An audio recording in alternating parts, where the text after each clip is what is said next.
शेतकरी बंधूंनो, आज आपण तूर लागवड करणार आहे. पण तूर लागवड करण्याआधी तुरीवर आपण बीज प्रक्रिया करत आहोत. ते लाईव्ह मी तुम्हाला दाखवणार आहे की कोणत्या औषधाची बीज प्रक्रिया करतो आहे आणि कशा पद्धतीने आपण बीज प्रक्रिया केली पाहिजे.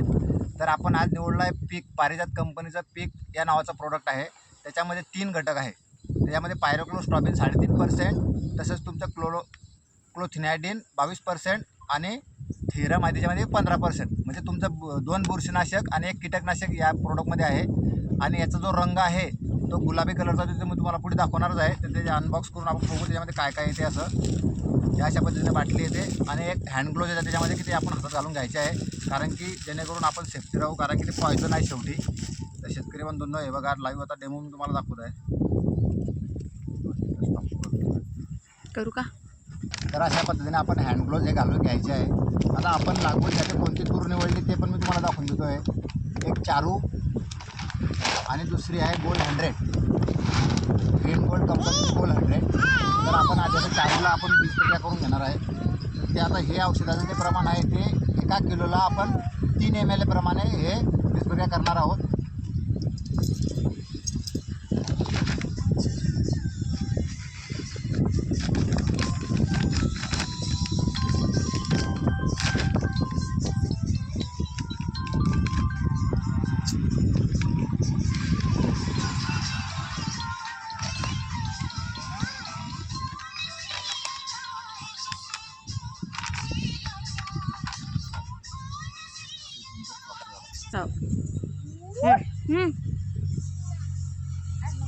अशा पद्धतीने आपण आता याच्यामध्ये 3 ml प्रमाणात प्रति किलो बियाण्याला औषध याच्यात घेणार आहे. तर हे बघू शकता तुम्ही, अशा पद्धतीने हे लाल कलरचं औषध आहे. ते आपण पूर्ण याच्यात टाकून घेऊ.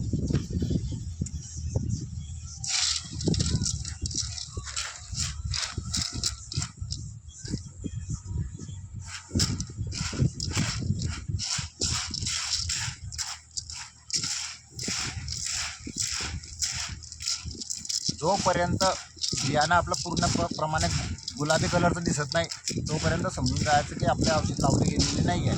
जेव्हा हे बियाणं पूर्ण गुलाबी कलरचं होईल ते आपले औषध परिपूर्ण बियाणाला लागलेली आहे समजून जायचं.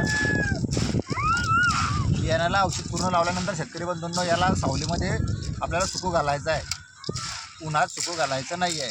आणि मग नंतर तुम्ही पेरणीसाठी हे वापरू शकता.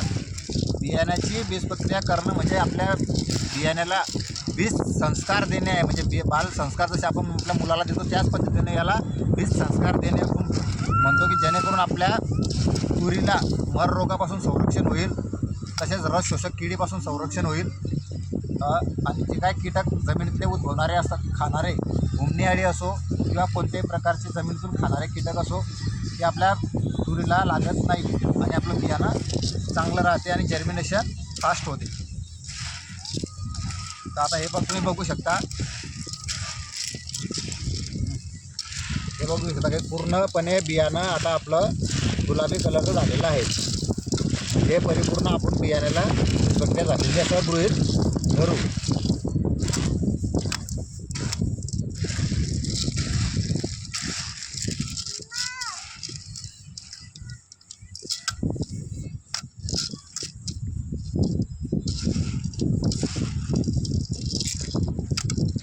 बियाण्याला बीज प्रक्रिया केल्यानंतर जर पेरलं तर शेतकरी बंधूंनो, बियाण्याला बीज प्रक्रिया केल्यानंतर पेरल्यानंतर तुमचा जवळपास फवारणीचा खर्चसुद्धा पहिला वाचतो आणि एकदम निरोगी असं हे तुमचं पीक राहते.